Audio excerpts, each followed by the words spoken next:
The Book of Habakkuk is one of the prophetic books of the Old Testament attributed to the prophet Habakkuk. It contains a dialogue between the prophet and God, addressing questions of justice, suffering, and the sovereignty of God. Historical context.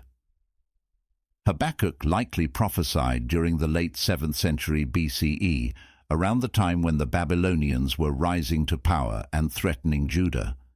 His ministry occurred during a period of political instability and moral decline in Judah, marked by injustice, violence, and idolatry. Habakkuk's complaint.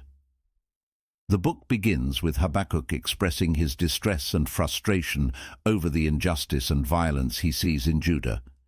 He questions why God tolerates evil and why he seems silent in the face of wickedness. Habakkuk wrestles with the apparent contradiction between God's holiness and justice and the reality of suffering and injustice in the world. God's response. In response to Habakkuk's complaint, God reveals his plan to bring judgment upon Judah through the rise of the Babylonians, a powerful and ruthless nation. God assures Habakkuk that he is aware of the evil in Judah and will ultimately punish the wicked, including the Babylonians themselves. However, God's revelation of his plan raises further questions for Habakkuk about the justice of using a nation even more wicked than Judah to execute judgment. Habakkuk's second complaint. Habakkuk voices his second complaint to God, questioning the wisdom and justice of his plan to use the Babylonians as instruments of judgment.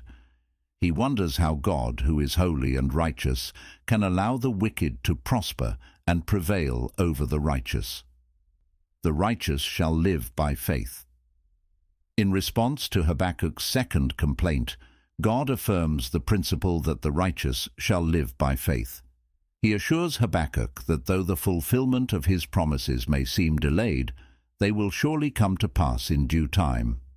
God calls upon his people to trust in him and his sovereignty, even in the midst of uncertainty and adversity. Habakkuk's response. The book concludes with a prayer of praise and trust from Habakkuk, acknowledging God's power, sovereignty, and faithfulness. Despite the impending judgment and destruction, Habakkuk resolves to trust in God and rejoice in his salvation. The Book of Habakkuk challenges readers to wrestle with difficult questions about the nature of God, the problem of evil, and the tension between justice and mercy. It encourages faith and trust in God's providence, even when his ways are mysterious and beyond human understanding. Check out the playlist of my short video series on the most significant scriptures in each book of the Bible. They're a great study tool. Thank you.